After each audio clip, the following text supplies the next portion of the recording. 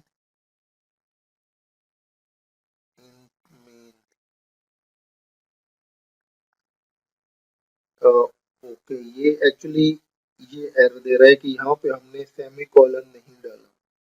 ठीक है, ये पे हमने सेमीकोलन नहीं डाला था।